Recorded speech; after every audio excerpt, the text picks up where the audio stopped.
Hello everybody and welcome to Forever Rugby on Forever Sport. Today we're going to do something interesting. We're going to be doing a South African expected points team of the URC. Now this is going to cause a lot of controversy. I think a lot of people are going to be unhappy about it, but it's an interesting exercise to do. So basically what we're going to be doing, if you missed it yesterday, we put out a video where we looked at the top 100 performers of the URC and the South Africans that made it in there.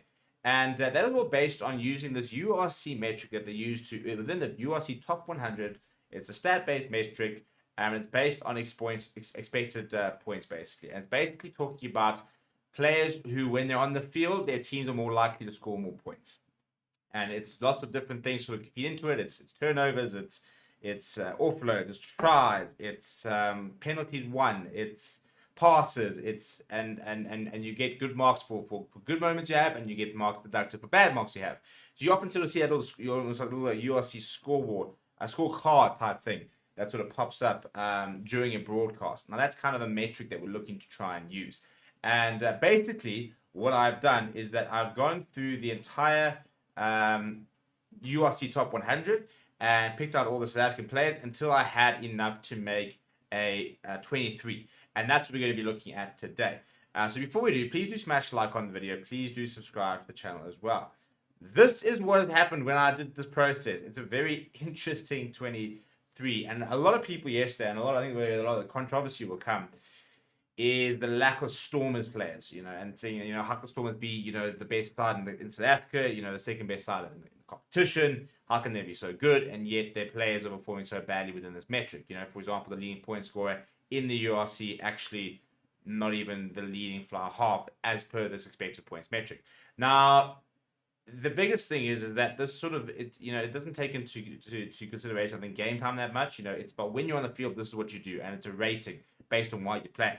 So, for example, you don't get more points because you play more matches. You got more opportunities to get good marks because you played more, but you don't get more points for it. Again, it is also a very attacking metric. Not so much in that it only measures attacking output, but it measures expected points.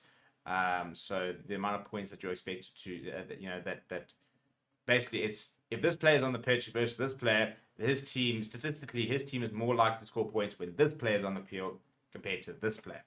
That is what the metric is. It's not an exact science, but it's interesting to see sort of what players pop up. So let's go through it, shall we? So Stephen Kitsoff and Brock Harris were the top ranked props. Brock Harris actually ranked in at 39th. Within the URC, Stephen Kitsoff down in 45th. Jan Kobler actually outside the top 50. He was actually ranked at 54, but is the top ranked hooker from the South African perspective in terms of expected points. So he comes in there in the front row. In second row, Eben Etzebeth, actually the highest ranked South African. So maybe it's not the most ridiculous metric, considering that Eben Etzebeth is is the current SA Player of the Year, and he is considered the best player on the South African side, the South Africans inside the URC. So maybe not completely ridiculous. So he and as a result, I'm going to give him the captain's armband. Obviously, Siya would captain the side if we had to do it like this, but I'm going to give him the captain's armband because he was top ranked player. Jan Kobler, the next top ranked lock. Interesting, no Ruan Nakia, for example. Ruben van Heerden actually managed just to sneak in ahead of a couple of other players. But you're going to see who's on the bench, and we're going to talk about what's quite interesting. The loose trio, Deon Fourie, Siya Kolisi, Dwayne Vermeulen. I literally just picked the first three flanks that we got to.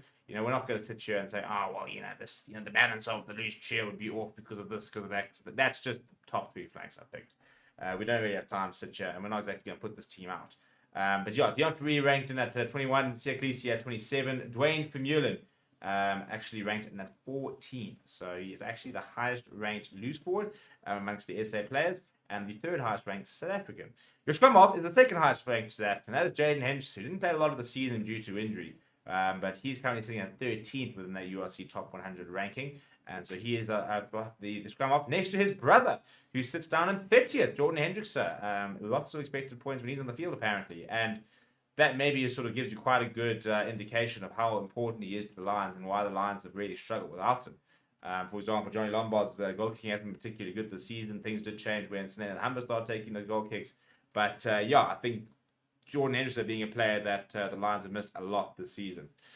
We then got the two wings, Thakir Abrahams, Edward van der Merwe. Edward van der Merwe ranking in at 111th.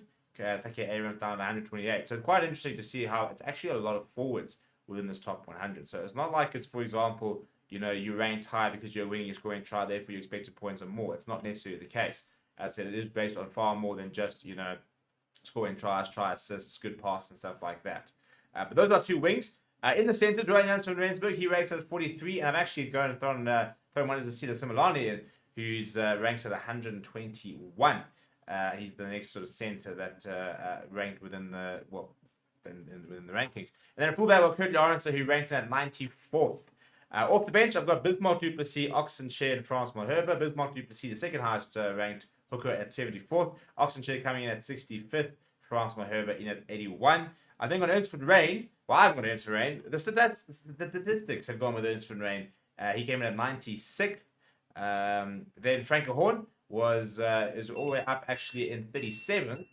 So it shows you that he shows you how good of a season he's been having. Grant Williams was the next highest scrum half. He coming in at 42nd. Then got Chris Smith down at 114. He's actually just 4 places above Mani, who I have included. I could have gone Ruan now if we want to go sort of a more traditional sort of. See that Mani hasn't really played much else beside flower half. Actually, hasn't played anything outside flower half this season. So Ruan now could have very easily been on that side. Other notable mentions: Jakob Creel was in at 83rd, Junior Pocamela at 72, Zach Berger at 60, for example. Players within there that didn't make the team. Tuka there at 97, Ruben van Heerden at 99. So a couple of honorable mentions there. But yes, that is based on the URC top 100 stats and the expected points stats. That is what a top performing Springbok or SA team of the URC would look like from a 23. What do we think? I don't think it's not the worst side, to be honest. I mean, Brock Harris, Johan Krabla, Stephen Kitsoff. Brock Harris, nobody would really pick him if they were choosing a URC team of the season, I don't think. I think Asante and Klapikanya could actually have a better shot in there. But Stephen Kitsoff, Johan Krabla, hard to argue those two. Any props better than that? I mean, Stephen Kitsoff, maybe the only other South African loose head who was as consistent was Oxenshire, who's on the bench, so that's not too bad. Frans Malherbe on the bench as well. So I don't think that's too far off. Eben Etzebeth has been really good, so I don't think too many people would pick too many anybody else. Krabran Krobler probably competing with Marvin Ory, maybe with the top docs and Ruan Okia, but lots of people talking about the fact he's been very underrated. Dave Freeland, Sirklisi, Dion Free, I don't think there's too many other players who could really you could be throwing in there too, particularly easily. I think Sika Boza Notch has been playing very well. We didn't get to see as much as Hachiro Daimani and Evan Lewis, for example, this season. Franco Horn was absolutely brilliant for the Lions and on the bench, so you could very easily have him starting, for example. Probably would have had Grant Williams in that 9 and would have had Mani Liebach in 10 based on the current season, but they are on the bench, so they are in the running there. Jaden Hendricks, you probably have Sunil Nahamba ahead of them, maybe if you're doing a traditional URC team of the season, which I will be doing.